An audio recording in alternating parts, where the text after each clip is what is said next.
একটি মার্কেট থেকে আজকে সকালে কিছু জিনিস চুরি করা হয়েছিল। মার্কেটের মালিক অনেক চিন্তিত হয়ে পড়ল এবং চোরকে ধরার জন্য গোয়েন্দা মহলের সহায়তা নিল এবং সঙ্গে সঙ্গে গোয়েন্দা মহলকে ফোন করে সকল তথ্য জানালো। গোয়েন্দা মহল খুব তাড়াতাড়ি সেই মার্কেটে এসে পৌঁছালেন এবং তদন্ত করার জন্য মালিকের কাছ থেকে সকল তথ্য জেনে নিলেন। মার্কেটের মালিক মেহুলকে জানালো যে কেউ আমাকে মাথায় আঘাত করলো এবং মার্কেটের অনেক জিনিস এবং সমস্ত টাকা নিয়ে চলে গেল। আরেকটি বিষয় হচ্ছে, আমি গতকালকে সমস্ত টাকা আমার অ্যাকাউন্ট বক্সে রেখেছিলাম, সেই টাকাগুলো বিশেষত চোরগুলো নিয়ে গেছে এবং এ বিষয়ে আমার অফিসের 3 জন কর্মী জানতো। গোয়েন্দা মেহুল 3 জন কর্মীকে জিজ্ঞাসাবাদের জন্য তার কাছে ডাক দিলেন এবং তাদের জিজ্ঞাসাবাদ করতে শুরু করলেন।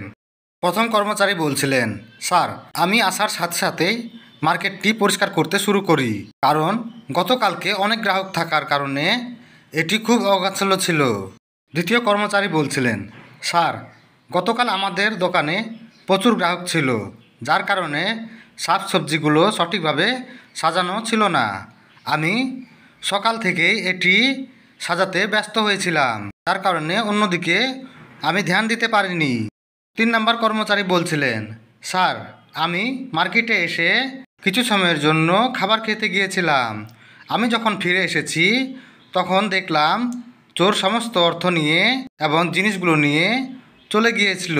তৎক্ষণাৎ সকলের বক্তব্য শুনে গোয়েন্দা মেহুল এই 3 জনের মধ্যে একজনকে চোর বলে শনাক্ত করে ফেলেছিলেন। বন্ধুরা, তোমরা কি এই 3 জনের বক্তব্য শুনে তোমরা কি অনুমান করতে পারো কে হচ্ছে এদের মধ্যে চোর? 1 নম্বর ব্যক্তি, 2 নম্বর ব্যক্তি না 3 নম্বর ব্যক্তি?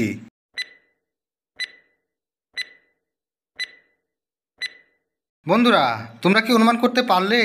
বন্ধুরা, তোমরা যারা অনুমান করতে পেরেছো এবং বুঝতে পেরেছো তারা কমেন্টের মাধ্যমে উত্তরটি জানিয়ে দিয়ে যাও। আর যারা অনুমান করতে পারেনি তাদের জন্য উত্তরটি বলে দিচ্ছি। বন্ধুরা, এখানে 3 নম্বর কর্মচারীটি বলেছিল যে সে খাবার খেতে গিয়েছিল এবং ফিরে এসে দেখে যে সমস্ত কিছু চুরি হয়ে গিয়েছে। বন্ধুরা, এখানে এতেই বোঝা যায় 3 নম্বর কর্মচারীটি সমস্ত বিষয় চুরি করেছে এবং জিনিসগুলো সেই হটিয়েছে। গোয়েন্দা মেহুল তাকে গ্রেপ্তার করে এবং সমস্ত জিনিস ফিরে দিতে বলে।